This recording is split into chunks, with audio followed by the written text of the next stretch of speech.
Freedom is the power of the citizenry to get the information and to act on it, to shape the kind of food they're being sold. What's in our food? We've lost control now of what they put in our food.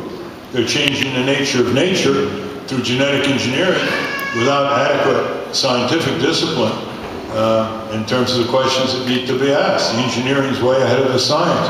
But beyond that, pesticides, herbicides, additives, this, that, radiation.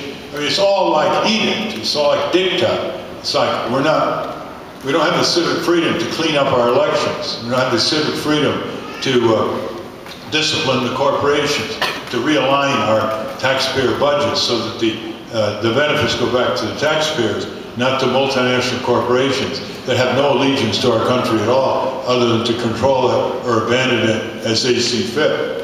These are the same corporations, these giant corporations, like General Motors and Pfizer and Citibank and so on. These are the corporations who grew to profit on the back of American workers.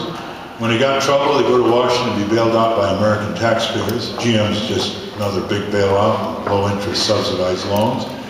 When they get in trouble overseas, you know the history of Central America, United Fruit, the oil industry, and China, and Cuba, and all those countries, they call on the U.S. Marines.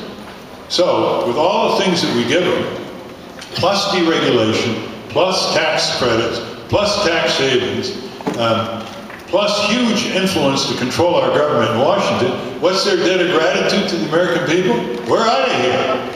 We're going to take your industry and jobs and send them to fascist and communist regimes who know how to keep their workers in their place at 50 cents an hour, 70 hours a week, working hard with modern equipment. That's what WTO and NAFTA, the whole idea of WTO and NAFTA is to surrender a slice of local, state, and national sovereignty, like the likes of which we've never surrendered. Every treaty requires some loss of sovereignty, but nothing like this.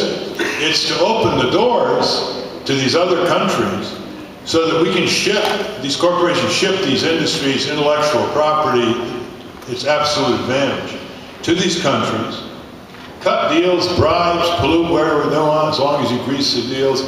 These costs are determined by dictators, not by the marketplace over there. You can't have free trade with dictatorships because they determine the costs in favor of the corporation and grind the workers down. They don't allow independent trade unions, for example. And what this does is allow fascist and communist dictators, in conjunction with these multinationals who only want higher profits, to pull down our standard of living and eventually our standards of justice and our very democratic processes.